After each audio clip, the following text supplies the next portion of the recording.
안녕하십니까 여러분. 자, 오늘은 6장입니다. 특정 요소 모형과 해외 아웃소싱입니다. 특정 요소 모형의 내용이 상당히 좀 길 수 있기 때문에 제가 진행되는 상황을 봐서 특정 요소 모형을 하나의 강의로 찍고 그리고 해외 아웃소싱 모형을 별도로 찍는 방안도 고려하고 있다는 점 말씀 먼저 드리도록 하겠습니다. 특정 요소 모형이 등장하게 된 배경을 먼저 좀 봐야 되겠죠? 그래서 여기 밑줄을 긋고 가도록 할게요. 자, 핵쇼 올인 모형에서는 모든 생산 요소가 부문 간 자유롭게 이동한다고 가정한다. 그러나 모든 생산 요소가 이동 가능한 것은 아니다. 특정 요소 모형은 생산 요소의 이동이 제한된 경우에 무역 현상을 설명해준다. 이렇게 나와 있습니다. 앞서 우리가 핵쇼 올린 모형을 정리할 때에는 생산 요소를 보통 노동과 자본으로 나누었고, 그리고 그 노동과 자본이 노동 집약재 생산에 그리고 자본 집약재 생산에 자유롭게 산업 간 또는 부문 간 자유롭게 이동을 한다라고 가정을 했어요. 그런데 오늘 배우는 이 특정 요소 모형 같은 경우에는 생산 요소가 어딘가에 고정되어 있다. 달리 말해서 부문 간 이동이 자유롭지 않다라는 말입니다. 해외 아소싱 모형도 배경을 조금 살펴보면 오늘날 전 세계 무역에서 중간재의 무역 비중이 크게 증가하고 있는데 이는 해외 아웃소싱과 관련이 있다. 이렇게 좀 밑줄만 긋고 넘어가시죠. 자, 제1절 제목만 일단 밑줄 그어 보실까요? 특정 요소 모형과 무역, 그리고 경제, 구조 이렇게입니다. 다음 페이지에 가서 우리가 이 그림 6-1에 대해서 간략하게 이해를 하고 그 다음에 본문에서 밑줄을 긋도록 하겠습니다. 여러분들 이거 보시죠. 자, 어떤 경제에서 지금 X제 공산품과 Y제 농산품을 생산하고 있습니다. 그런데 큰 차이가 있습니다.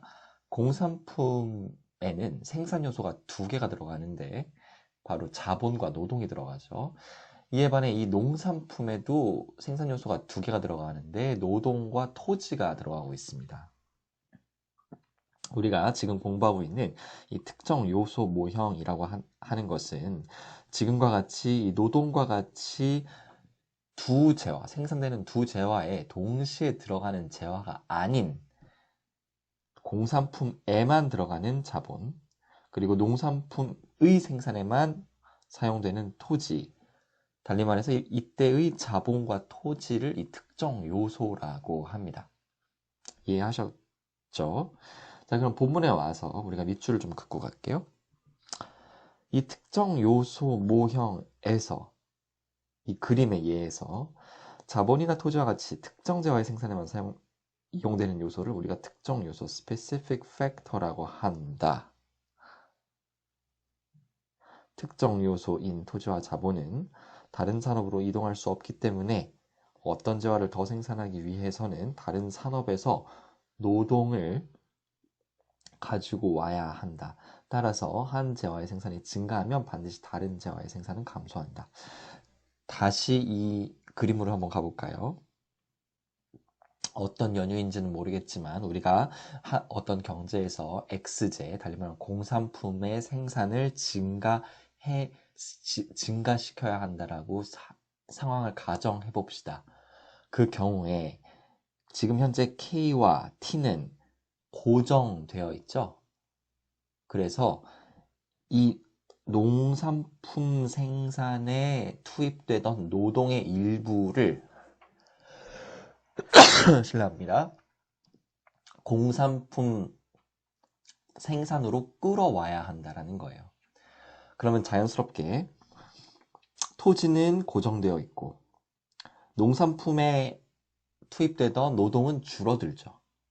그러니까 농산품의 생산은 감소할 수밖에 없고 이에 반해 K도 고정되어 있는데 우리가 기존의 공산품에 투입되던 노동은 그대로인데 농산품 생산에 투입되던 노동의 일부가 공산품 투입으로 유입되면서 사실상 X제 생산은 증가한다. 이제 이런 이야기를 지금 본문에서 한 겁니다.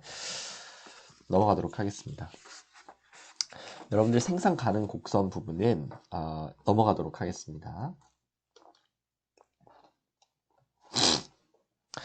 자, 비교 우위 결정으로 넘어가시죠. 자, 비교 우위 결정으로 넘어가시면 여러분들 밑줄만 긋고 넘어갈게요.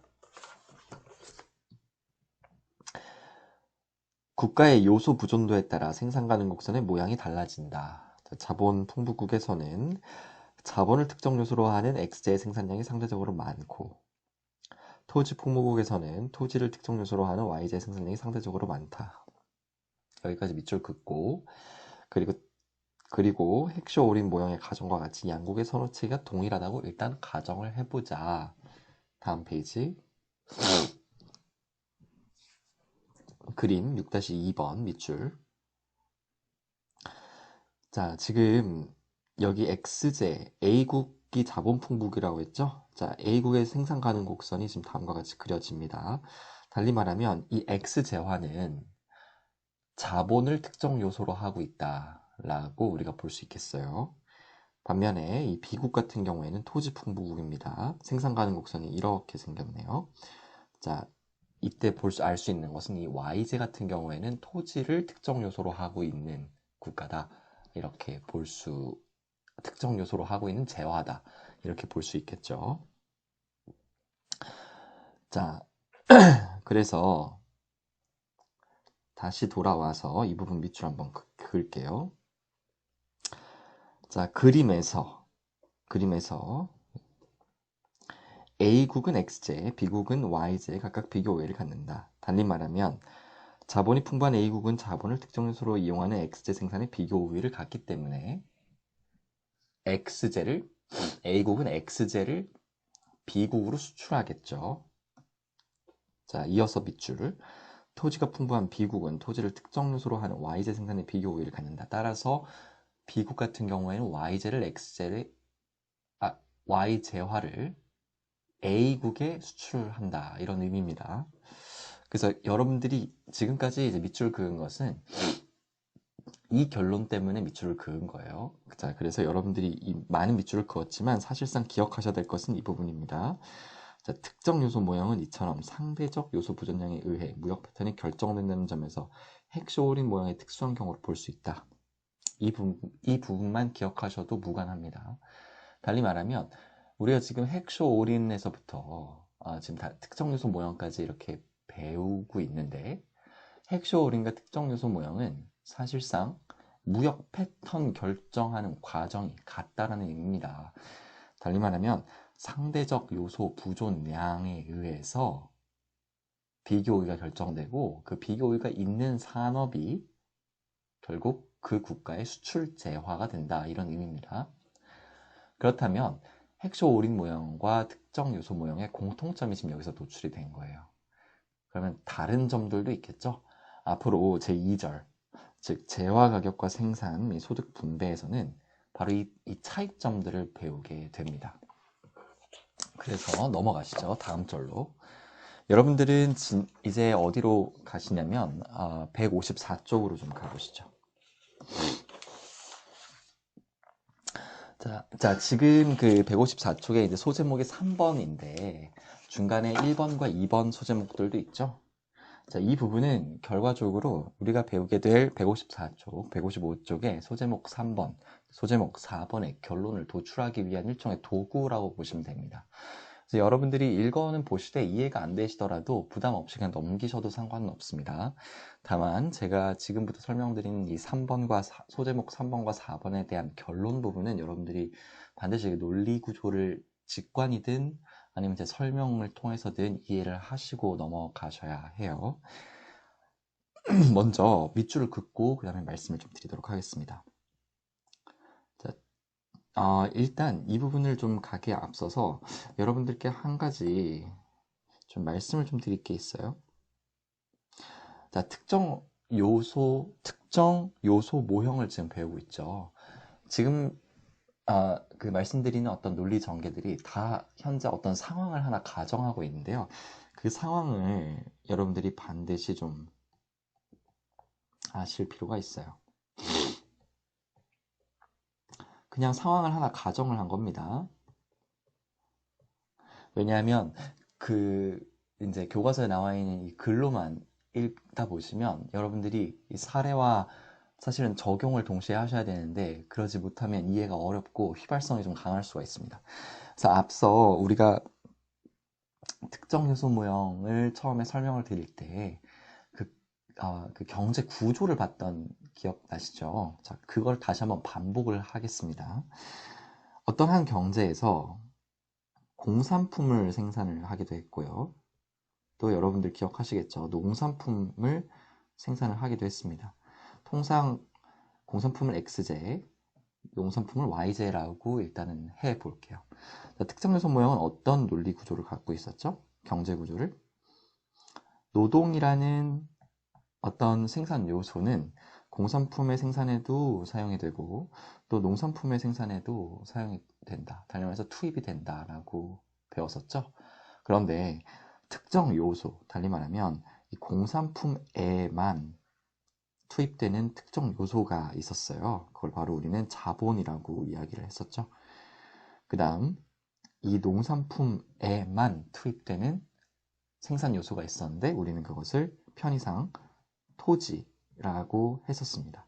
자, 이 구조를 여러분들이 기억을 하시고 그 다음부터 제가 밑줄 긋는 부분들이 어떻게 적용될지 한번 생각을 해보세요. 이 그림으로 많이 돌아올 겁니다. 어떤 설명들을 위해서. 자, 다시 우리가 소제목 3번으로 한번 가볼게요. 154쪽입니다. 여기 밑줄 한번 그어보시죠. 제목에 재화 가격과 생산의 변화, 어떤 내용이 나올지 한번 예측해 볼까요?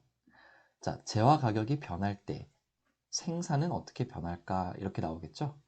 제가 어떤 경제학에서 제목이 A and B라고 나올 때는 A가 원인이 되고 B가 결과가 돼서 과연 이 상관관계나 인과관계가 어떻게 될지를 관찰하는 것이 경제학의 주 관심사항이다라고 말씀을 드린 바 있습니다. 밑줄 긋고 넘어가시죠. 자, 보세요. X제 가격이 올라가면 자, X제 가격이 올라가면 X제와 Y제에 사용되는 특정 요소인 자본과 토지는 일정하므로 노동량이 증가한 X제 생산량은 증가하고 노동량이 감소한 X제 생산량은 감소한다. 다음 페이지. 비슷한 논리인데 다른 말로 표현한 문장을 밑줄 그을게요.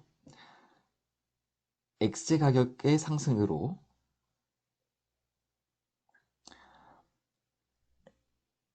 X제 생산이 늘고 Y제 생산이 줄어든 이유는 노동이 Y제 부문에서 X제 부문으로 이동했기 때문이다. 여기까지 밑줄 긋죠. 자, 이 부분 말로 한번 요약해 볼까요? 자, Y제 가격에 대한 얘기는 없었지만 여기서 Y제 가격은 변화하지 않는다고 가정을 한 상황이에요. 그리고 X제 가격만 상승한 상황을 가정하고 있습니다. 어떻게 됐다고요?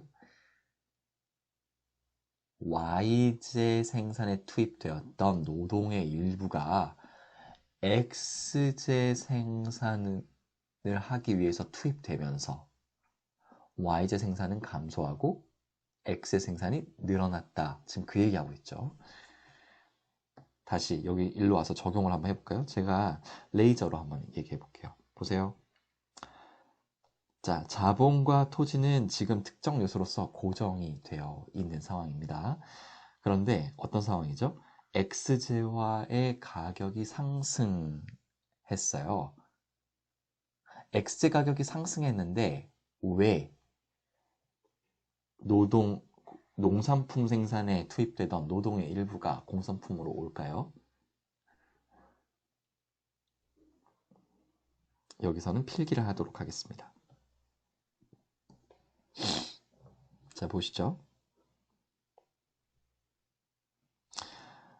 지금 현재 PX가 상승한 상황을 가정을 했습니다. 자, X제화의 가격이 상승하면 공산품을 기존에 생산하던 기업들이 있을 거 아닙니까? 그 기업들이 어떻게 하겠죠? 우리가 더 많이 생산을 하면 더 많이 팔아서 더 큰 이윤을 남길 수 있다는 기대를 하게 됩니다. 그래서 더 많은 생산 요소를 투입을 해야 돼요. 그런데 문제는 뭐냐면 현재 자본과 토지는 지금 고정되어 있다는 점이에요. 그러면 어떤 생산 요소를 더 많이 투입을 해서 공산품을 더 많이 생산할 수 있겠어요? 그거는 노동밖에 없어요. 그래서 다른 재화를 생산하던 그 노동력의 일부를 공산품으로 데리고 오는 겁니다. 그래서 논리 구조가 어떻게 되냐면 결국에는 PX가 증가를 했더니 이 X제를 생산하는 소위 말하는 노동에 대한 수요가 증가하는 겁니다. 그래서 노동에 대한 수요가 증가하면 어떻게 되죠? 임금이 증가하겠죠? 임금이 증가하니까 농산품을 생산하던 노동력의 일부가 공산품으로 유입이 되면서 X제와의 생산은 늘고 반면에 노동이 유출된 이 Y제 생산은 줄어든다. 이렇게 여러분들이 이해를 하시면 됩니다. 자, 이해를 하셨죠? 사실은 이 부분은 지금 제가 이제 밑쪽에 있는 이런 부분들은 앞서 그 소제목 1번, 2번 그리고 각종 뭐 그래프나 어떤 수식을 이용해서 설명을 드리는 게 보다 경제학적으로는 훨씬 엄밀한 방법입니다. 하지만 우리가 그 정도까지 깊게 들어갈 필요는 없기 때문에 지금 저는 좀 직관적으로 설명을 좀 드리고 있습니다. 자, 소제목 4절로 가시죠. 4번으로 가시죠. 재화가격과 소득분배.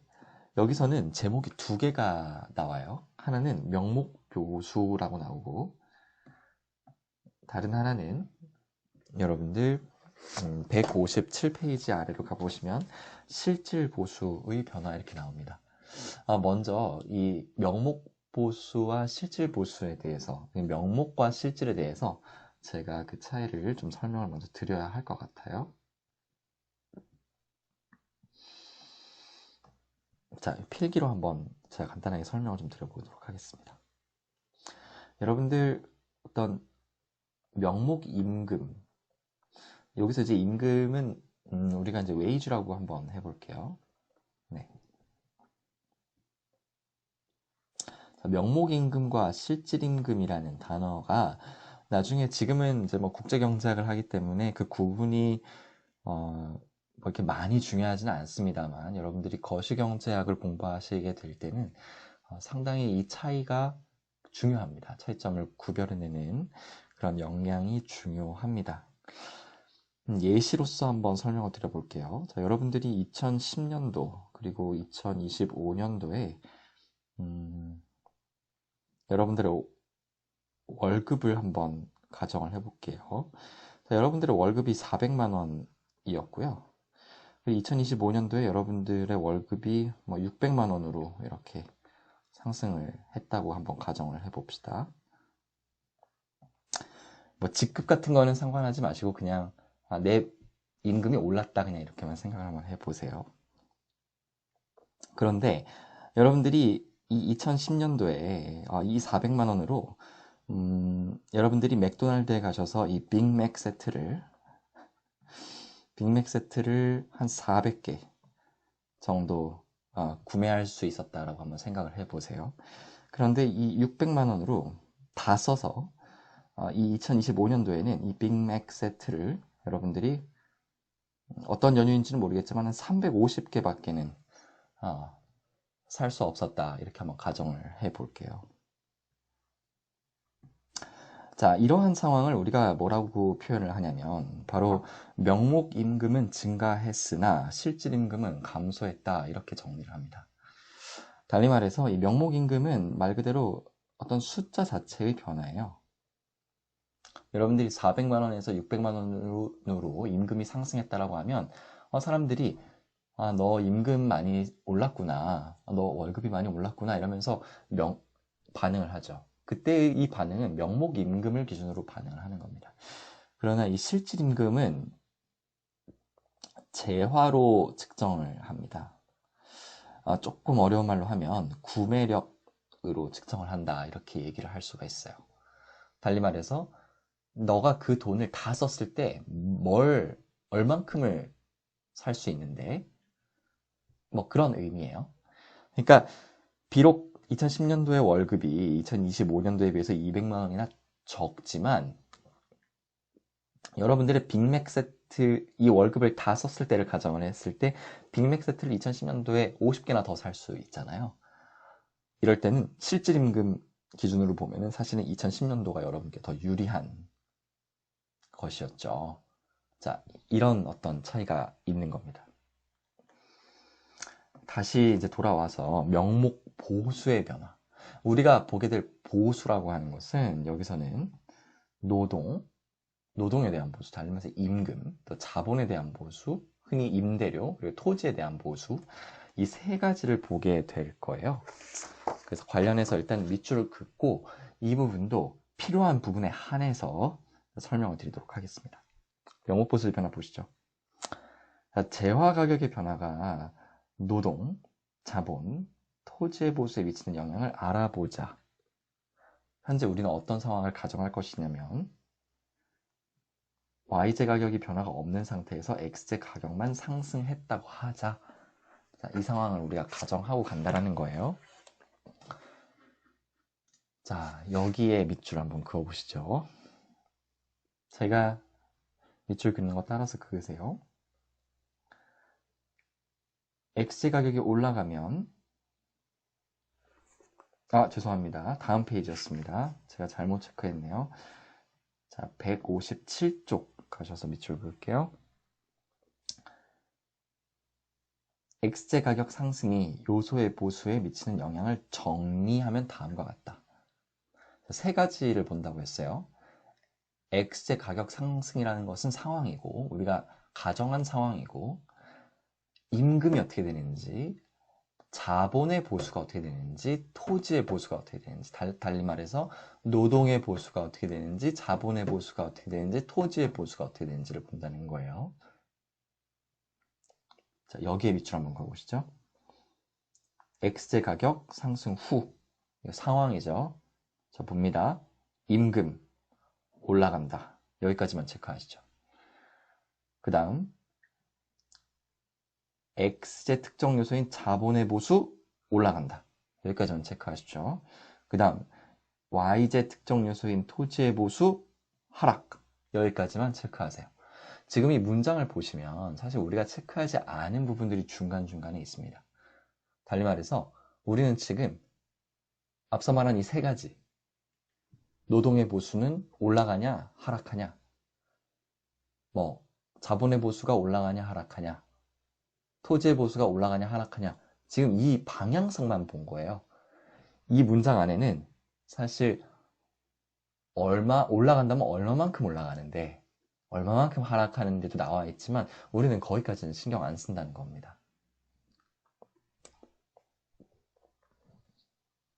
자, 이 말 다시 한번 반복하고 앞서 우리가 그린 그 경제 구조표에 들어가서 설명을 한번 드려보도록 할게요.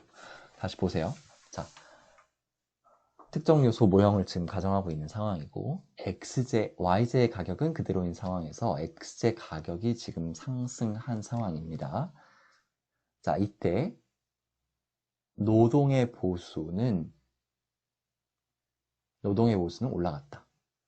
노동의 보수, 쉽게 말하면 임금은 상승했다. 그 다음에 자본의 보수. 자, 자본의 보수는 상승했다. 그리고 토지의 보수는 하락했다. 이렇게 나오죠.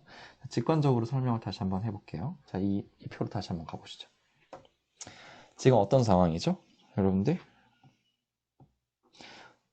제가 필기를 한번 해볼게요. 잠시만요. 네, 보시죠. 자, 지금 어떤 상황입니까? 지금 위와 같은 상황에서 자, PX가 지금 상승을 했어요. 우리는 뭘 본다고요? 1번 노동의 보수가 어떻게 되느냐 이걸 본다는 거예요. 노동의 보수는 쉽게 말하면 임금이에요. 임금. 그 다음 자본의 보수를 본다는 거죠. 세 번째는 토지의 보수를 본다는 겁니다. 결론은 아시죠? 어땠어요? 우리는 지금 얼마만큼 움직였냐에 대해서는 관심이 없어요. 거기까지 관심을 기울이지 마시고 방향성만 생각을 해보세요. 자, 노동의 보수는 어떻게 됐죠? 상승했죠. 그 다음 자본의 보수도 어떻게 됐다 했어요? 상승했다 했습니다. 토지의 보수는 하락했다고 했어요. 자, 이 과정을 한번 생각을 해봅시다. 어떠한 경제에서 제가 다시 요약합니다. 다시 말로 설명합니다. 어떤 경제가 있어요. 자, 이 경제는 지금 공산품을 생산하기도 하고 농산품을 생산하기도 해요. 그런데 공산품을 생산하는 데에 투입되는 생산 요소는 지금 자본과 노동이에요. 그런데 이 자본은 공산품 생산에만 투입되는 특정 요소예요. 한편 이 경제는 농산품도 생산을 하는데 농산품 생산에 투입되는 생산 요소에는 노동과 토지가 있어요. 그런데 여기에서 토지는 농산품 생산에만 투입되는 소위 특정 요소입니다. 자, 이러한 상황에서 PX, 어떤 연유인지는 모르지만 공산품의 가격이 올랐습니다. 자, 이러면 제가 말로 설명합니다. 자, 1번 노동의 보수를 볼게요. 노동은 지금 공산품과 농산품 사이를 자유롭게 왔다 갔다 할 수 있죠. 즉 특정 요소가 아니기 때문에. 그죠? 자, 그렇다면 어떻게 됩니까? 앞서 말한 논리예요. 공산품 가격이 올랐기 때문에 공산품을 생산하는 기업들이 노동의 수요가 커지죠. 왜냐하면 현재 자본과 토지는 특정 요소로서 고정되어 있기 때문입니다. 그러면 노동의 수요가 커진다는 의미는 농산품 생산에 투입되던 노동의 일부를 공산품으로 데리고 와야 되죠.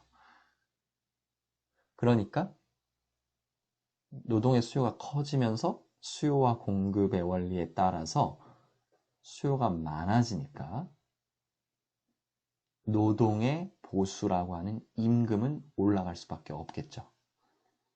자, 무슨 말인지 이해되세요? 오케이. 자, 여기서 1번이 끝나고요. 자, 2번 볼게요. 2번. 지금 현재 이 자본의 보수, 토지의 보수라는 말 자체가 사실 여러분들 익숙치 않게 들릴 가능성이 높은데요. 좀 쉽게 표현을 하면 이거는 이제 여러분들이 앞서 말한 제가 생략한 1번, 2번에 나오는 내용들인데 이 자본의 보수라고 하는 것은 이렇게 생각하시면 돼요. 특정 요소 있죠. 이 자본의 보수는 이 특정 요소인 요 K가 창출하는 가치가 얼마인가 이렇게 생각하시면 돼요. 창출하는 가치. 그리고 이 토지가 창출하는 가치가 얼마인가를 이 토지의 보수라고 여러분들이 생각하셔도 돼요. 쉽게 제가 한번 설명을 드려볼게요. 자, 여러분들 보세요. 노동이 지금 이 경제에서 100씩 있었다고 한번 가정을 해보세요. 100명이 있었다고 한번 가정을 해봅시다. 그리고 공산품에 50, 그 다음에 농산품에 50 이렇게 투입이 됐었어요. 토지는 농산품의 특정 요소고 또 자본도 공산품의 특정 요소니까 숫자가 의미는 없겠죠. 변하지도 않으니까요. 자, 지금 그러면 어떤 의미냐면 이 자본이라고 하는 것을 이제 여러분들이 그냥 공장이라고 생각하시면 돼요. 공장. 팩토리라고 생각하시면 돼요.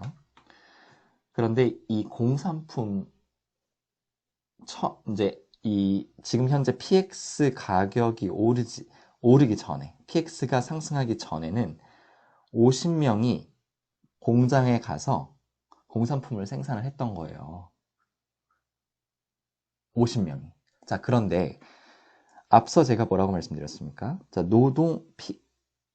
공산품의 가격이 상승하면 농산품 생산에 투입되던 노동의 일부가 공산품으로 유입된다고 말씀을 드렸죠. 그래서 우리가 이런 상황을 한번 가정을 해볼게요. 여기에서는 40명의 인력 유출이 있었어요. 반면에 여기는 40명이 더 투입이 된 거예요. 그러니까 총 90명이 됐고 여기는 10명만 남은 상황이에요. 여러분들 보세요. 어떤 공장에서 50명이 일하면 50명이 일하는 것과 어떤 공장에서 90명이 일하면 이 공장이 창출하는 가치가 50명일 때가 더 큽니까? 90명일 때가 더 큽니까?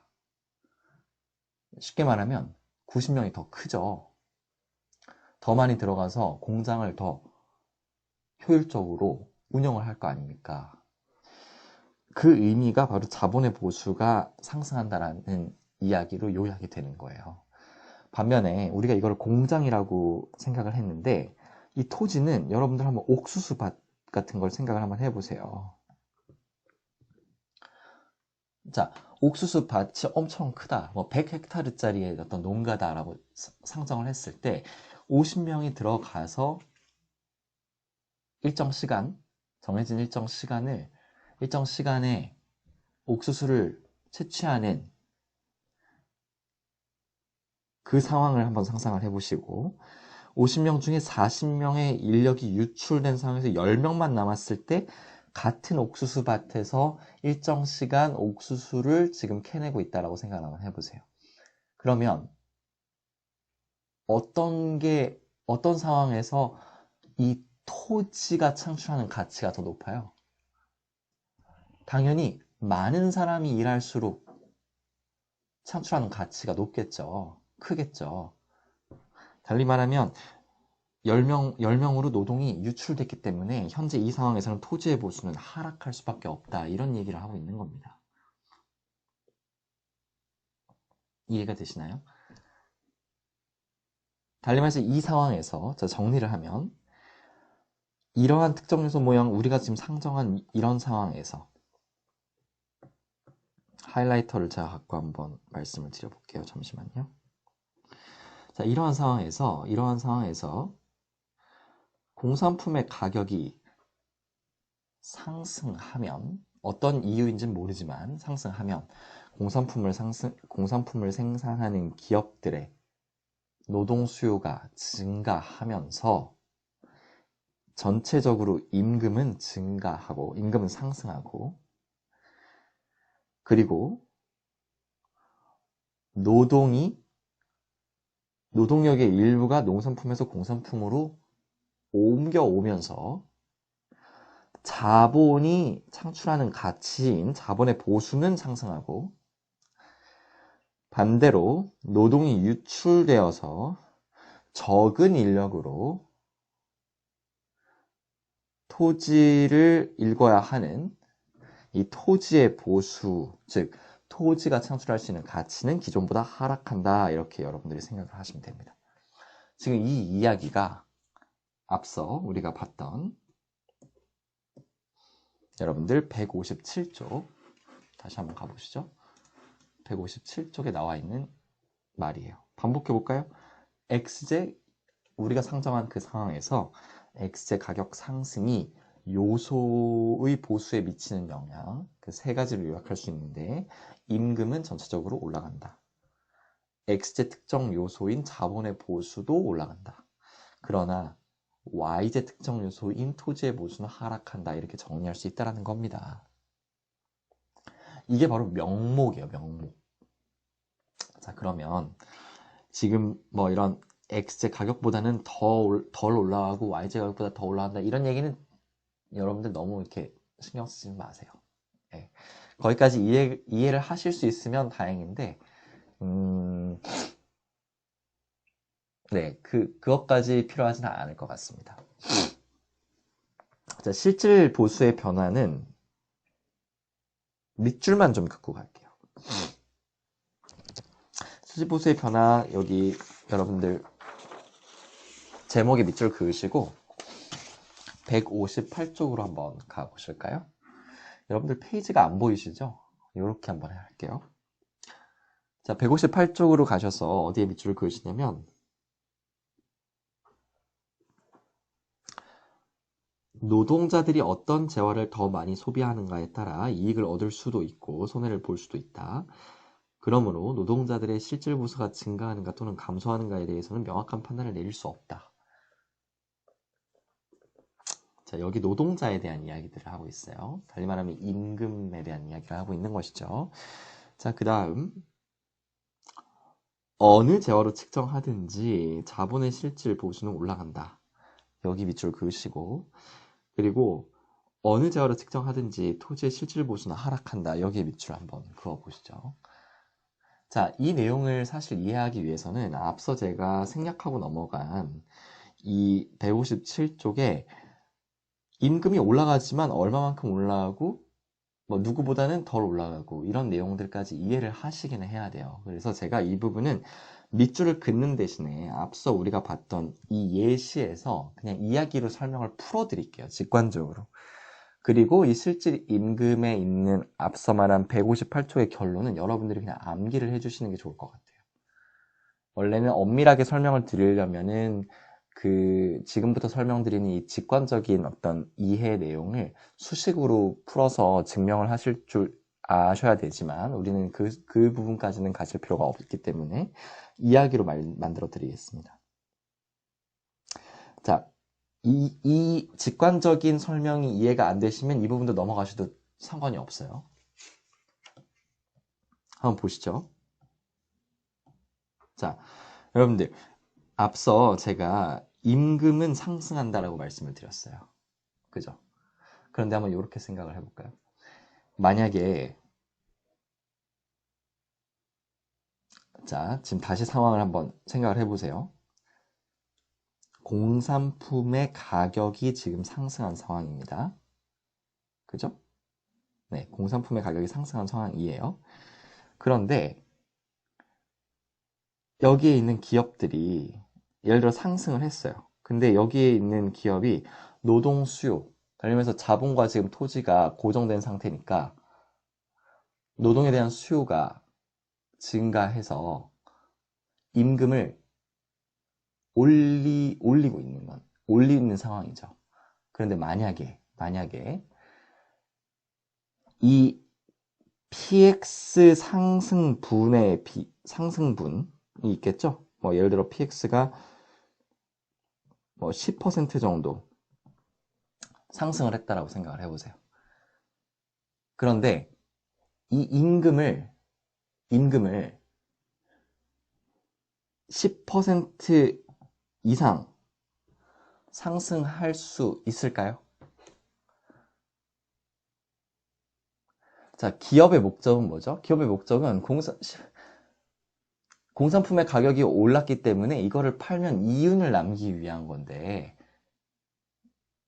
그 재화를 생산하기 위해서 임금을 더 올리고 있는데 그 임금 상승폭을 가격 상승폭보다 더 많이 주면 기업 입장에서는 이윤이 나지 않죠.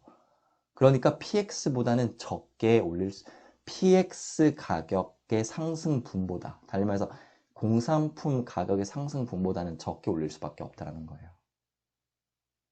그리고 앞서 말씀드린 PY는 지금 가격이 고정되어 있다고 우리가 가정을 했기 때문에 그래서 어떤 결론이 나오냐면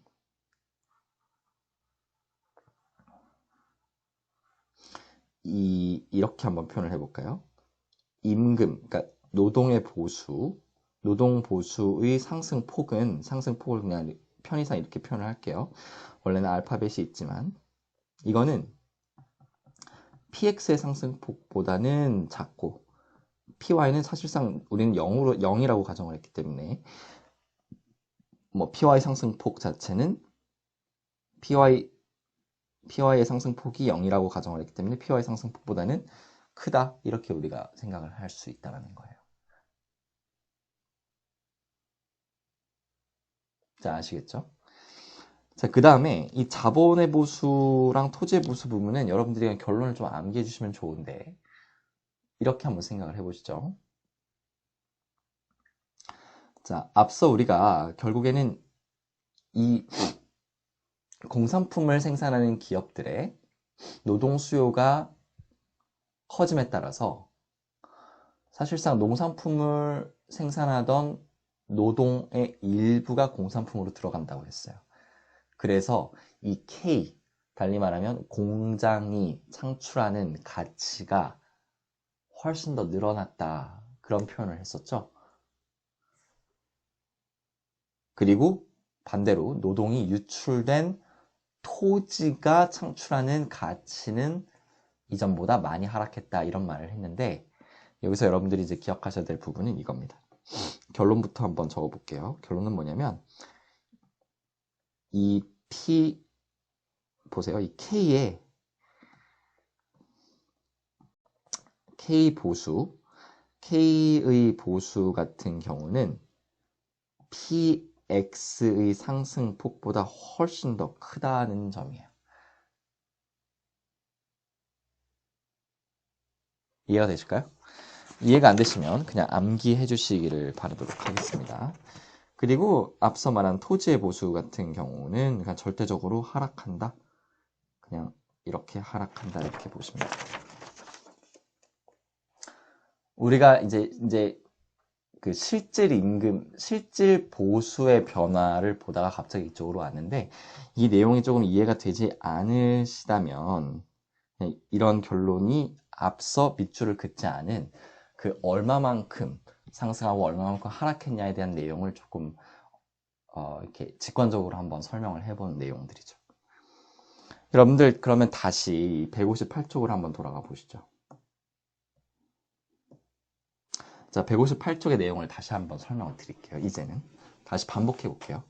자, 노동자들이 어떤 재화를 더 많이 소비하는가에 따라 이익을 얻을 수도 있고 손해를 볼 수도 있다. 그러므로 노동자들의 실질 보수가 증가하는가 감소하는가에 대해서 명확한 판단을 내릴 수 없다. 이렇게 나오죠. 여러분들 아까 제가 이 세 가지 이렇게 점점점 해서 요약을 해드렸는데 기억나세요? 다시 한번 얘기해 볼게요. 자, 노동의 보수라고 하는 것은 증가는 했어요. 그런데 그 폭이 PX, 즉 공산품의 상승폭보다는 작다고 했고, 그리고 우리가 PY의 상승폭 자체를 0이라고 가정을 했기 때문에 PY의 상승폭보다는 노동의 보수가 증가폭이 크다 이렇게 말씀을 드렸습니다. 앞서 제가 실질 임금과 명목 임금의 차이를 이 장에 들어오기 전에 말씀을 드렸었는데 실질 임금이라고 하는 것은 재화로, 다시 말해서 구매력으로 측정을 한다라고 말씀을 드렸죠. 자, 노동의 보수인 임금이 올랐어요. 그런데 생각해 보세요. PX가 더 올랐어요. 그러면 노동의 보수는 임금, 명목 임금은 올랐는데 재화의 가격이 더 많이 오른 상황이죠. 그렇다면 이 노동자들이 명목 임금은 오른 상태에서 만약에 PX를 소비를 한다면 손해를 보겠죠. 실질 임금적 측면에서는. 반대로 이 명목 임금이 상승을 했는데 이 노동자들이 PY, 다시 말해서 Y재화를 소비를 한다면 어떻겠어요? 명목 임금의 상승폭이 지금 재화 가격의 상승폭보다 작은 거잖아요. 잠시만요. 명목 임금의 상승폭이 재화 가격의 상승폭보다 크죠. 수정할게요. 명목 임금의 상승폭이 Y재화의 가격 상승폭보다 크기 때문에 이 경우에는 어때요? 이익을 얻는다고 볼 수가 있는 것이죠. 그러니까 상황에 따라서 다르기 때문에 결과적으로는 노동자들의 실질 보수가, 구매력으로 측정한 실질 보수가 증가하는가 감소에 대해서는 명확한 판단을 내릴 수 없다라는 결론이라는 거예요. 두 번째 볼까요? 자, 두 번째는 뭐라고 말씀드렸죠? 자본의 보수라고 했죠. 우리가 이제 가정한 그 이야기 안에서 이 자본의 보수의 상승폭은 제가 어떤 결론이라고 했어요? PX의 증가폭보다 더 크다 이렇게 말씀을 드렸어요. 지금 PY의 증가폭은 아예 있어요, 없어요? 없다라고 가정을 한 상태죠. 그러니까 당연히 이런 식이 도출이 되겠죠. 그러니까 자본의 실질 보수는 올라가죠. 자본의 명목 보수가 올라가는데 어떤 재화로 측정을 하든지 간에 자본의 실질 보수는 상승한다라고 볼 수가 있는 거예요. 반대로 토지의 보수는 어땠습니까? 토지의 보수는 제가 절대적으로 하락한다고 말씀드렸죠? 지금 PY는 고정인 상태고 PY의 상승폭은 고정인 상태고 심지어 PX 같은 경우에는 지금 상승을 했기 때문에 이러한 식이 도출이 될 수 있을 거예요. 그러니까 어떤 재화로 측정을 해도 이 토지의 보수 같은 경우에는 하락했다. 그래서 이걸 절대적으로 하락했다라고 아까 명목 보수 그 챕터에서 제가 밑줄을 그어드린 겁니다. 그래서 어느 재화로 측정하는 토지의 실질 보수는 하락한다 이렇게 볼 수 있어요. 자, 이 내용이 여러분들 이해가 안 되시더라도 이 결론은 반드시 암기하셔야 돼요. 이제부터 여러분들 본격적인 부분들이 나오기 때문에 그렇습니다. 자, 여기에 마지막으로 밑줄 한번 그어보시죠. 그러므로 비교 우위 산업의 특정 요소 보유자는 무역으로 이득을 보지만 비교 열의 산업의 특정 요소 보유자는 손해를 보게 된다. 여러분들, 자, 이 문장은 정말 중요한 문장이에요. 앞서 제가 말씀을 드렸습니다. 우리가 특정 요소 모형에서 비교 우위가 결정되는 그 과정은 핵쇼 올인과 비슷하다고 말씀을 드렸어요. 혹은 같다라고 여러분들이 간주하셔도 됩니다. 달리 말하면 상대적 요소 부존량에 의해서 비교 우위가 결정되고 그 비교 우위제의 산업이 결국에는 수출제 산업으로 되는 거죠. 그러면 비교 우위 산업의 특정 요소 보유자는 무역으로 이득을 본다라는 거예요. 달리 말하면 앞서 우리의 가정에서 보면 비교 우위 산업의 특정 요소 보유자가 뭐예요? 자본을 소유하고 있는 자들이죠. 어디에서? 공산품 재화에서, 공산품 그 산업에서 자본을 소유하고 있는 자들은 무역으로 이득을 얻지만 이런 얘기예요. 그 다음에 비교 열의 산업의 특정 요소 보유자 어디입니까? 농업이죠. 농업. 농산품을 생산하는데 그 농산품의 특정 요소인 토지를 소유하고 있는 사람들은 손해를 보게 됩니다. 이런 말입니다. 여러분들이 이 부분은 반복해서 읽으세요. 제가 밑줄 친 부분만 보셔도 돼요. 혹은 밑줄 친 부분을 이해하기 위해서 다른 부분을 다 이쪽으로 집중시켜도 됩니다. 읽으시면서 이해를 하셔야만 해요. 굉장히 중요합니다. 자, 여기까지가 이제 특정 요소 모형이고, 이제부터는 우리가 핵쇼 올인 모형과 특정 요소 모형이 어떤 관계에 있는지를 좀 보게 될 거예요. 앞서 공통점을 말씀을 드렸어요. 핵쇼 올인 모형과 특정 요소 모형은 비교 우위제를 결정하는데 그 배경이 같다. 상대적 요소 부존량에 따라서 비교 우위제가 결정되고 비교 우위제가 곧 수출제 산업이 된다. 이 부분이 공통점이었어요. 근데 이제부터는 차이점에 좀 주목을 해주세요. 자, 윗줄 긋고 가도록 하겠습니다. 3절, 장단기 소득 분배와 무역의 이익. 장기와 단기의 소득 분배, 장단기의 구분과 특정 요소 모형입니다. 자, 밑줄 그을게요. 자, 경제학에서 장단기의 구분은 요소의 이동성을 기준으로 한다. 노동이 자본보다 이동성이 높다는 점에서 노동만 이동하고 자본은 이동하지 못하는 상태를 단기라고 정의한다. 노동과 자본 모두가 이동 가능한 상태를 장기로 본다. 자, 이 부분 한번 읽어보시겠어요? 노동이 자본보다 이동성이 높다는 점에서 노동만 이동하고 자본은 이동하지 못하는 상태를 단기라고 한대요. 앞서 우리가 특정 요소 모형에서 가정한 그런 상황이죠. 노동은 산업 간 이동이 가능했어요. 그러나 자본이나 우리가 앞서 상정한 토지, 이해를 돕기 위해서 토지라는 생산 요소를 추가했는데 그 두 가지는 어땠습니까? 이동이 불가능했죠. 반면에 노동과 자본 모두가 이동 가능한 상태를 장기로 본다라고 했는데 이거는 어디서 우리가 가정했던 거예요? 핵쇼 올인 모형에서 가정했던 것이죠. 그래서 다음 페이지 넘어가시죠. 여기에 밑줄. 장기 현상에 대한 설명에는 핵쇼 올인 모형이 적절하고 자본 이동이 불가능한 단기 현상에 대해서는 특정 요소 모형이 적절하다는 거예요.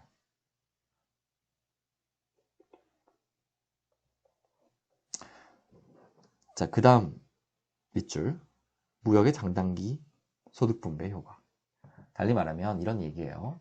우리는 지금 어디에 집중하고 있냐면, 우리 큰 제목이 뭔지 다시 한번 볼까요?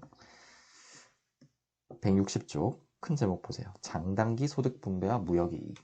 우리가 지금 주목하고 있는 질문은 뭐냐면, 무역이 개시되었을 때 그 효과가 어떠한가?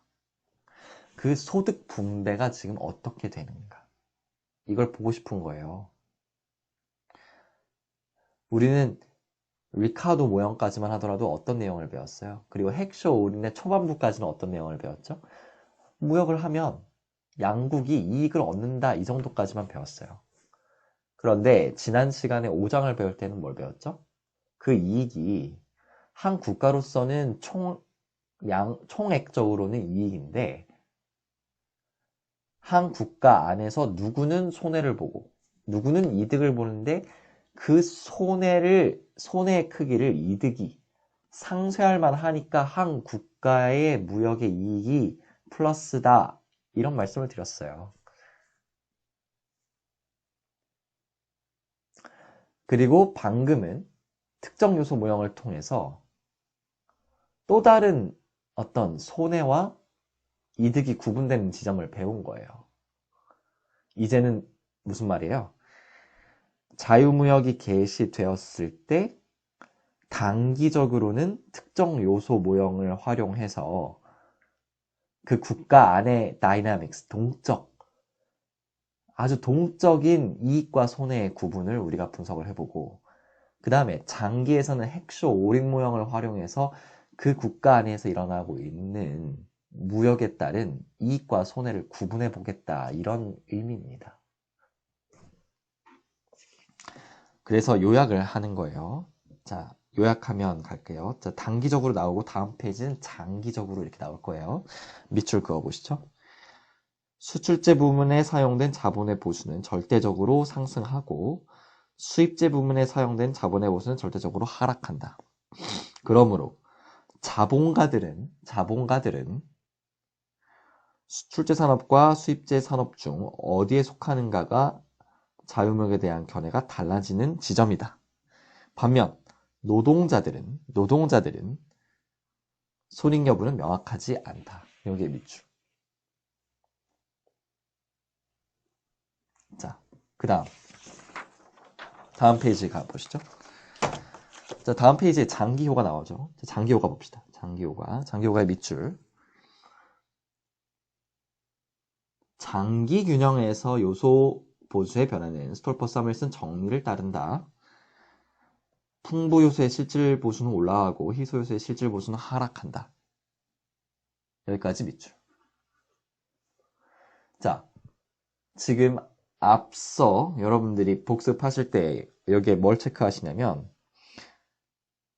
지금 제가 펜으로 필기해 드릴게요. 이 단기효과는 뭐예요? 우리가 방금 배웠던 특정 요소 모형에 대한 내용을 요약한 거예요. 특정 요소 모형에 따른 소득 분배 효과를 얘기하는 거고, 그리고 요 장기 얘기 나오죠? 여기는 뭡니까? 헥쇼 올인의 특히 스톨퍼 사무엘슨 정리를 토대로 내용을 요약한 거예요. 자, 이렇게 생각하시면 됩니다. 요약을 해볼게요. 자, 다시 밑줄. 자유무역의 소득 분배 효과는 단기와 장기에서 차이가 난다. 단기적으로는 수출제 부문에 사용된 자본의 실질 보수는 증가하지만 수입제 부문에 사용된 자본의 실질 보수는 하락한다. 한편 장기 균형에서는 스톨퍼 사멜슨 정리에 따라 풍부 요소의 보수는 증가하고 희소 요소의 보수는 하락하게 된다. 자, 여러분들 여기 지금 특히 161쪽, 162쪽 내용은 시험에 출제도 많이 되고, 그리고 실내 적용, 다시 말해서 사례 적용이 굉장히 많이 되는 부분이기 때문에 여러분들이 지금 앞서 제가 막 설명드린 뭐 어떤 그 구체적인 사례들, 아니, 구체적인 사례들이라기보다는 어떤 설명들 있죠? 뭐가 더 오르고, 뭐 얼만큼 오르고, 이런 부분은 다 잊으셔도 되는데, 여기에 지금 161조, 162조의 밑줄 그은 이 부분들은 여러분들 그대로 쓰실 수 있도록 암기하셔야 돼요. 그리고 이 부분을 적용해서 어디에 적용할 수 있는지에 대해서 여러분들이 별도의 공부가 필요하신 부분입니다. 다시 한번 요약할게요. 다시 한번. 자유무역의 소득 분배 효과는 단기와 장기에서 차이가 나는데, 단기는 특정 요소 모형으로 설명을 할 수가 있고요. 장기는 핵쇼 올인의 특히 스톨퍼 사멜슨 정리로 설명을 할 수 있어요. 자, 단기적으로는 뭐예요? 수출재냐, 수출재 부분에 있는 자본 가냐, 아니면 수입재 부분에 있는 자본 가냐에 따라서 자유무역에 대한 입장이 판이하게 달라진다는 거고, 장기에서는 뭡니까? 풍부 요소에 있는 자본가든 노동자든 거기는 이득을 얻고, 희소 요소에 있는 자본가든 노동자는 손해를 본다라는 이야기를 하고 있는 거예요. 그럼에도 불구하고 국가 전체 이익은 단기든 장기든 무조건 플러스다. 이게 바로 자유무역에 의한 소득 분배 효과를 아주 구조적으로 설명하는 방법입니다.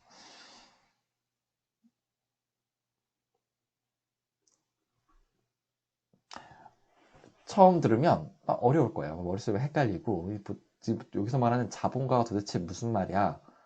갑자기 토지는 왜 등장을 안 해? 이런 얘기가 나오는데 여러분들 이거는 제가 미리 답은 안 드리고 여러분들이 읽으셔서 스스로 좀 파악을 해보세요. 그리고 시간이 되신다면 이 부분에 있는 내용이 실제 경제 현실에서 혹은 이미 일어났던 어떤 과거 경제 현상에서 어디에서 발견될 수 있는지도 적극적으로 사례를 찾아보시길 바라겠습니다.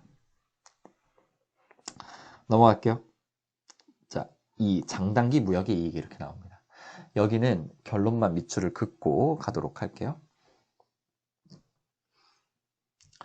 자, 단기에서 후생 수준은 폐쇄 경제보다 높다.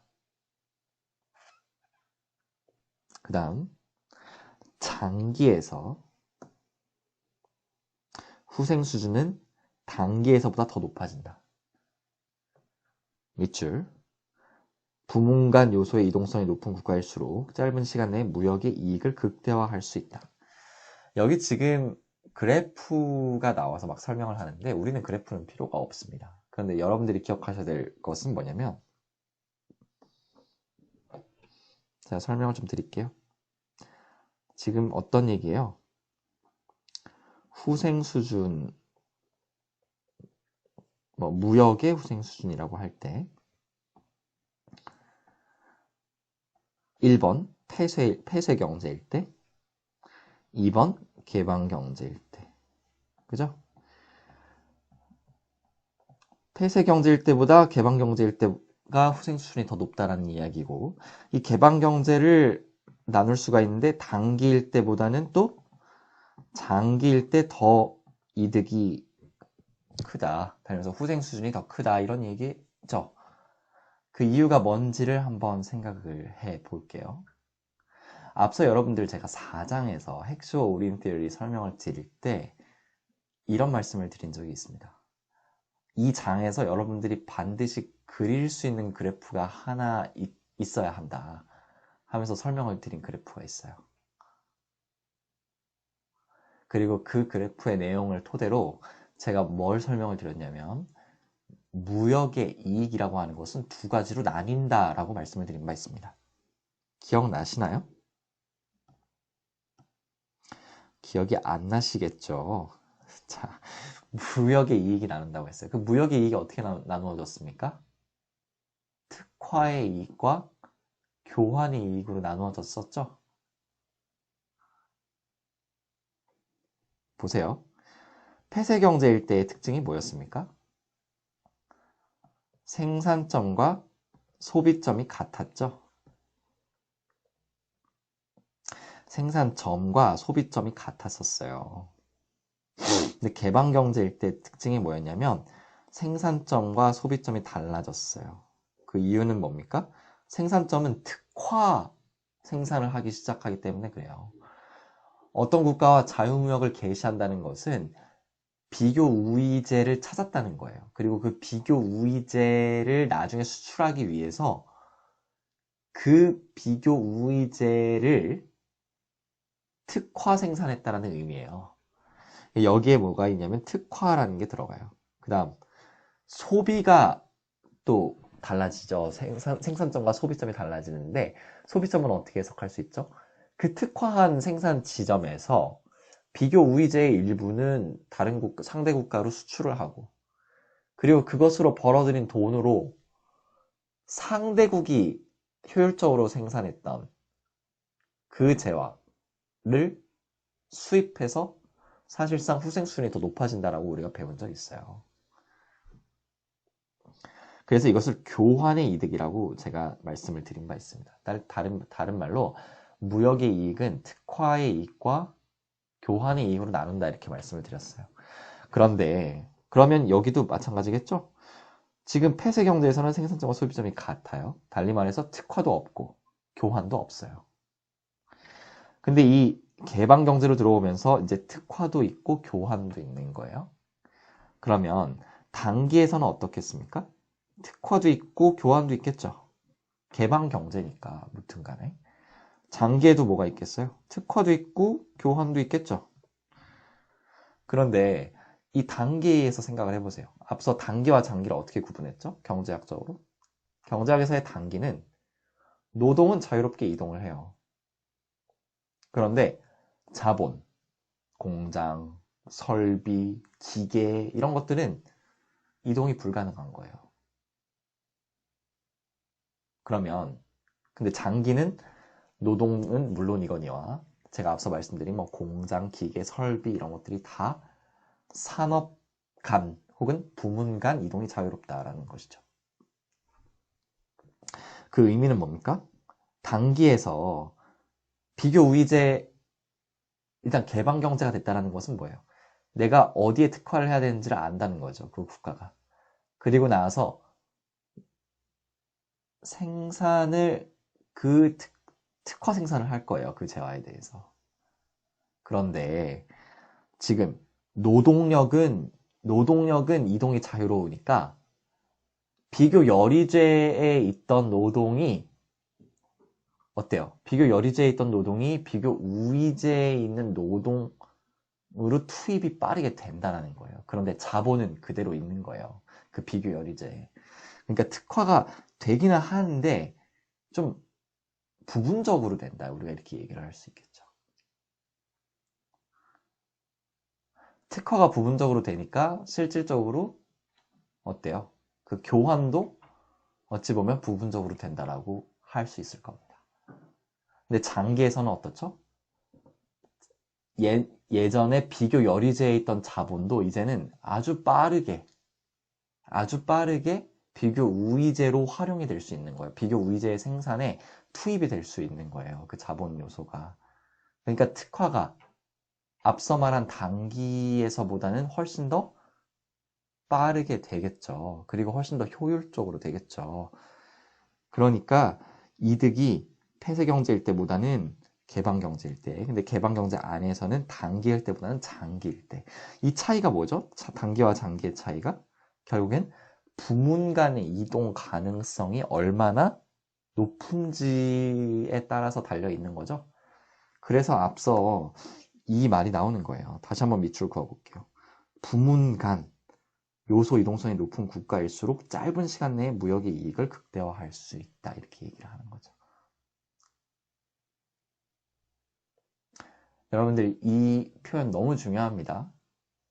이 표현 정말 중요하니까 이 표현도 여러분들이 체화될 때까지 읽고 사례 적용도 한번 해보세요. 아시겠죠? 자, 그 다음 실업과 무역의 이익 이 부분도 한번 밑줄 긋고 필요하다면 설명을 좀 드리도록 하겠습니다. 자, 수입제 생산의 감소로 방출된 노동과 자본이 수출제 부문에 충분히 고용되지 않아서 실업이 발생하면 여기까지 밑줄.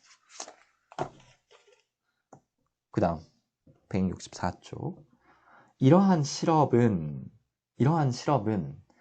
수입제 부문의 위축으로 방출된 노동과 자본을 수출제 부문에서 즉각적으로 흡수하지 못하기 때문에 나타나는 현상이다. 앞서 말씀드렸습니다. 비교 무역이 개시가 되면 비교 열의제 같은 경우는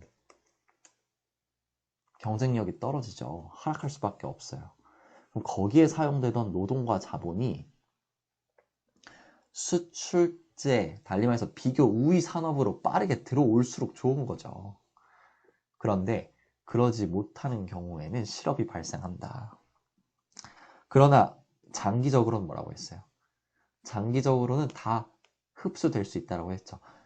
노동의 이동성도 산업 부문 간 자유롭고 심지어 자본의 이동성도 산업 부문 간 자유롭기 때문에. 그래서 다음 문장의 밑줄. 장기적으로 수입제 부문에서 방출된 노동과 자본이 수출제 부문에서 모두 흡수되어 완전 고용이 이루어지면 후생 수준이 반드시 증가한다. 여기 밑줄. 그래서 굉장히 중요한 겁니다. 여기도 한번 보세요. 앞서 제가 말씀드린 그 맥락에서 이해하실 수 있는 내용들입니다.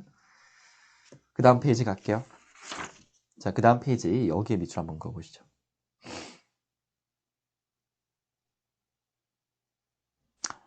실업은 산업 간 자원 배분을 통해 해결해야 하는 문제가 아니라 거시 경제 전체적으로 고용 확대를 통해 해결해야 하는 문제이다. 무역 정책은 총수요 확대보다는 자원 배분의 방향에 영향을 미칠 뿐이다. 무역 정책으로 실업 문제를 해결하려는 시도는 옳은 방법이 아니다. 이런 말이 나오죠. 자, 여기도 여러분들이 거의 암기를 하셔야 될 문장들을 제가 밑줄을 그어드렸습니다. 그리고 이야기를 한번 해보죠.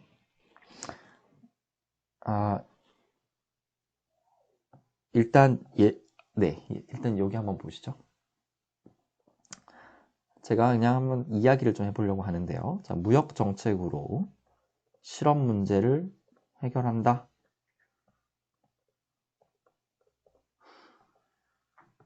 이런 어떤 제목으로 한번 보시면 좋을 것 같아요. 여러분들 좀 아시는지는 모르겠는데 이런 말들이 있어요. 흔히 어떤 한 국가에서 실업 문제가 발생을 하면 혹은 실업이 좀 문제가 되는 어떤 사회 이슈로 부각이 되면요. 뭐 정치권에서도 그렇고 일부 산업계에서도 그렇고 때로는 뭐 경영계나 노동계에서 이런 말들을 간혹 하곤 합니다. 가령 우리의 실업이 발생한 요인을 찾아보니까 저기 중국산 값싼 제품들이 대량 수입되면서 우리 공장이 무너진 거다. 뭐 이렇게 이야기를 하기도 해요. 혹은 어떤 주장들도 있냐면 우리가 그런 값싼 제품들의 수입을 관세를 대폭 올려서 우리의 일자리를 보호해야 된다. 뭐 이런 논리로 이렇게 대응하는 그런 모습들을 종종 보게 돼요.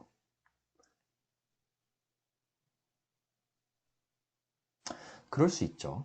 그런데 이 논리에 대해서 우리 이제 국제경제학의 주류는 이것이 좀 타당하지 않다라고 이야기를 해요. 그리고 그 이유가 한 3가지 정도가 있습니다. 그 이유를 한번 볼게요. 하나는 앞서 말한 이 무역정책이라는 것은 총수요 확대 정책이 아니다라는 거예요. 총수요 확대 정책이라고 하는 것이 지금 이해는 안 되시겠지만 거시경제학을 공부를 하시면 결국 뭐 예를 들어서 총수요 확대 정책이라는 것은 여러분들의 어떤 구매력을 늘리든지 아니면 뭐 경제 전체적으로 어떤 투자를 한다든지 정부 지출을 늘려서 직간접적으로 실업 문제를 해결할 수 있는 그런 소위 말하는 거시 정책들을 이야기를 해요. 재정 정책이라든지 금융 정책들을 이야기를 합니다. 그러니까 달리 말하면 무역 정책이라는 것은 산업 간 자원 배분을 바꾸는 효과가 있는 거예요. 앞서 우리가 배운 것과 같이 이 소위 말해서 무역이 개시가 돼서 우리가 비교 우위가 있는 산업으로 가야 된다. 비교 열의에 있는 산업은 단기적으로는 좀 피해를 볼 수 있지만 결국에 거기에 투입되던 노동과 자본을 다 비교 우위제 산업 쪽으로 옮겨와야 된다라고 하는 그 방향성만 알려주는 것이지 실제 실업 문제를 해결하는 직접적인 정책이 될 수 없을 뿐더러 간접적인 정책도 될 수 없다라는 거예요.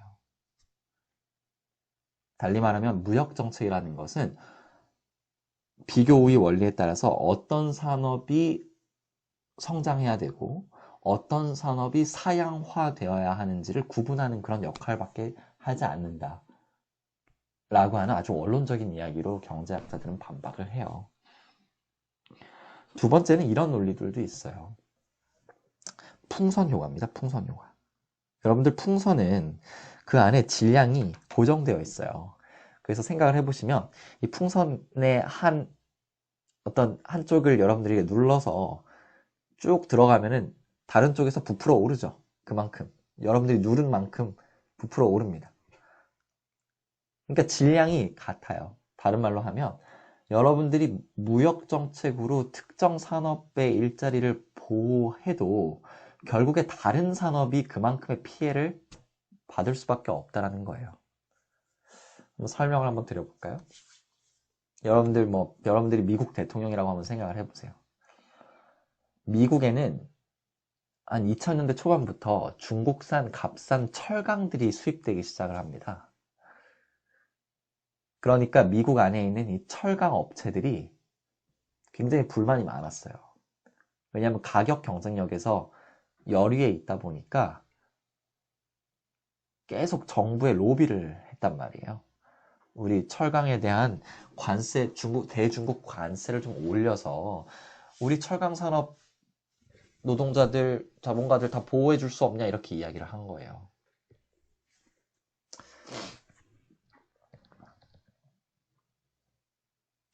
그럼 한번 생각을 해보세요.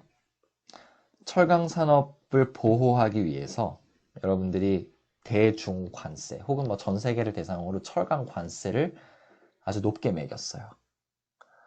그러면 더 이상 값싼 철강들이 미국으로 수입되지는 않겠죠. 그러니까 미국 안에 있는 철강 업체들과 철강 업체에 종사하시는 노동자분들은 보호가 될 수 있어요. 근데 문제는 뭡니까? 이 철강이라는 것은 다른 산업에 많이 원재료로 쓰이고 있어요. 가령 여러분들 자동차를 생산하는데도 철강이 필요하고 기계 설비 이런 거 생산할 때도 철강이 필요합니다. 심지어 건설업은 철강 말할 것도 없죠. 문제는 이들이 자유무역 시기에는 값싼 철강을 공급받을 수 있었어요. 그런데 관세에 의해서 이제는 미국에서 생산된 철강만 쓸 수밖에 없는 거예요. 비싸겠죠. 그러면 이들 기업이 어떻게 하겠습니까? 비용이 올라가면서 결국에는 수익성이 악화가 되겠고 그 수익성 악화가 결국 그 산업에서의 구조조정 등을 야기할 수도 있죠. 구조조정의 결과 앞서 말씀드린 건설업, 소위 자동차 업계, 그리고 기계, 설비 업계에서 소위 말하는 대량 실업 사태가 발생할 수 있다는 거예요. 이처럼 풍선 효과가 발생할 수 있다는 것이죠. 또 하나의 논리가 있어요. 또 하나의 논리는 소비자 구매력을 낮출 수 있다는 거예요. 여러분들 수입 규제를 하면 어떻게 되죠? 수입 규제를 하면 수입 규제를 하면 원래는 수입 규제를 안 할 때는 값싼 물건들이 많이 들어올 수가 있어요. 그런데 수입 규제를 하는 순간 값싼 물건들이 들어오지 않죠. 그 국가 안으로 들어오는 어떤 제품들이 필수재라고 한번 가정을 해보세요. 가령 가구 같은 필수재들이 자유무역 하에서는 싸게 들어왔는데 수입 규제를 시작한 이후부터 비싸게 들어온다고 생각을 해보세요. 그럼 소비자들은 어떨까요? 소비자들이 같은 임금을 가지고도 그 가구를 더 살 수도 없어요. 더 살 수 없죠. 소비량을 줄일 수밖에 없다는 겁니다. 그러면 소비가 줄면 국가 전체적으로 우리가 이제 거시경제에서 배울 텐데 이 GDP의 한 구성 요소가 소비거든요. 소비가 감소하면 그 국가 전체적으로 경제 성장률 자체에 영향을 미쳐요. 경제가 전체적으로 하락 국면에 있으면 또 다른 실업 문제가 발생할 수 있어요.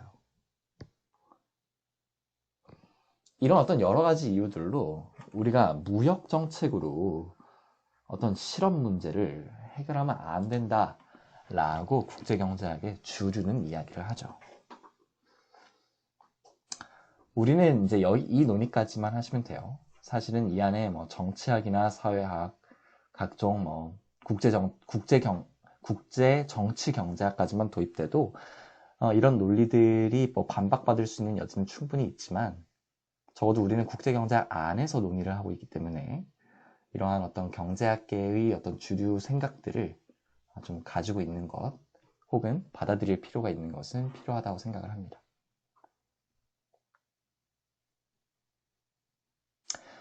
자, 이해하셨죠? 그래서 다시 우리가 이제 본문으로 돌아오면 여기서 여러분들이 이 무역 정책으로 실업 문제를 해결하는 시도는 옳은 방법이 아니다라는 그 명제를 한번 음미해 보세요. 어떤 사례가 있는지. 제가 하나 힌트를 좀 드리면 무역 정책으로 실업 문제를 해결할 수 있다라고 주장하면서 이 정치권에 들어온 사람이 있습니다. 한번 생각을 해보세요. 힌트를 드리면 2016년도에 트럼프 대통령이 트럼프 당선인이 죄송합니다. 트럼프 대선 후보가 어떤 말을 하면서 어떤 구호를 외치면서 미국 정치의 1인자로 등극할 수 있었는지 여러분들이 생각해 보시면 됩니다. 제가 키워드를 좀 던져드릴게요. 이 키워드를 던져드릴 테니까 한번 여러분들이 이 문단에 대해서는 한번 생각을 해보세요. Trump, Make America Great Again, 그리고 여러분들 Rust Belt라는 어떤 단어 한번 찾아보시길 바라겠습니다. 이 세 가지를 찾아보시면 이 논의에 대해서 여러분들이 실제 사례가 어떻게 적용될 수 있는지를 한번 생각해 보실 수 있을 것 같아요. 자, 그래서 오늘은 사실 이 장은 해외 아웃소싱 부분도 다룹니다. 다음 장부터는 이제 해외 아웃소싱이라는 것이 있는데 지금 이 특정 요소 모형이 까지 다루는 것이 좀 좋다라고 생각을 했습니다. 그 이유가 다음과 같아요. 간단하게 설명을 드릴게요. 지금까지 공부한 내용들. 자, 우리는 1장에서 이제 서론을 보고 2장에서 뭐 교환 뭐 이런 것들을 좀 봤어요.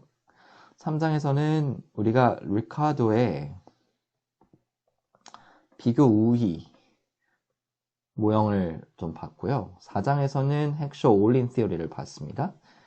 그리고 이 4장에서 핵쇼 올린 티어리에서 파생되는 이 세 가지 정리들을 봤어요. 스톨퍼 사멜슨 정리, 요소 가격 균등화 정리라고 해서 팩터 이퀄리브리엄 티어리, 그 다음 립신스키 정리를 봤습니다.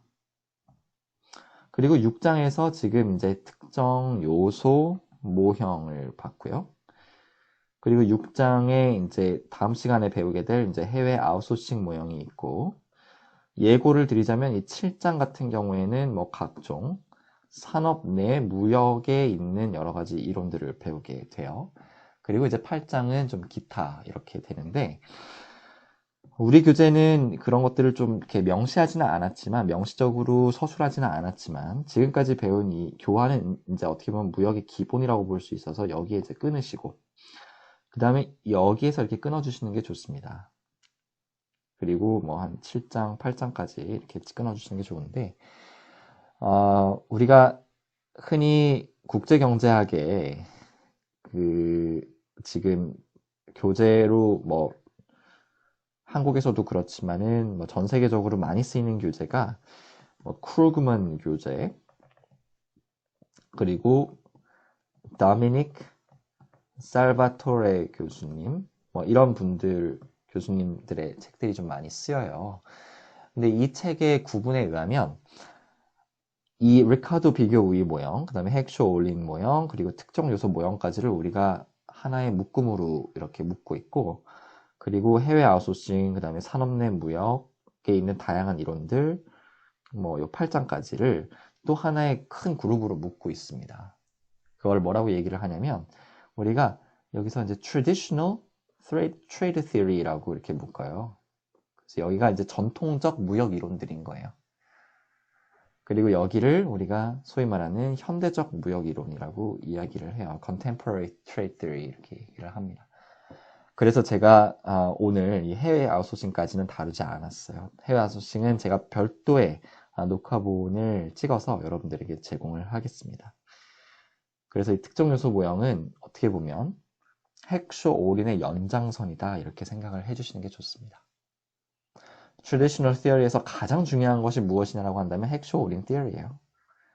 근데 사실은 이렇게 말씀드리는 것도 어폐가 있죠. 왜냐하면 핵쇼 올인 티어리 자체가 사실상 특정 요소 모형까지 포괄하는 것이기 때문에 그렇습니다. 네, 이번 시간은 여기까지 하고 다음 시간에 우리는 해외 아웃소싱 모형. 여러분들이 좀 걱정을 안 하셔도 되는 게, 물론 지금까지도 여러분들 뭐 난이도가 어땠는지는 모르겠지만 이 해외 아웃소싱 모형과 산업 내 무역부터는 물론 어려운 부분이 있습니다만 굉장히 현대적인 무역 현상들을 해석하려고 등장한 이론들이 많기 때문에 여러분들이 좀 보다 직관적으로 이해할 수 있는 요소들이 좀 많이 있어요. 그래서 복습 철저히 하시고, 그리고 다음 시간에 이 해외 아웃소싱 모형에서 다시 뵙겠습니다. 자, 오늘은 여기까지 하겠습니다. 감사합니다.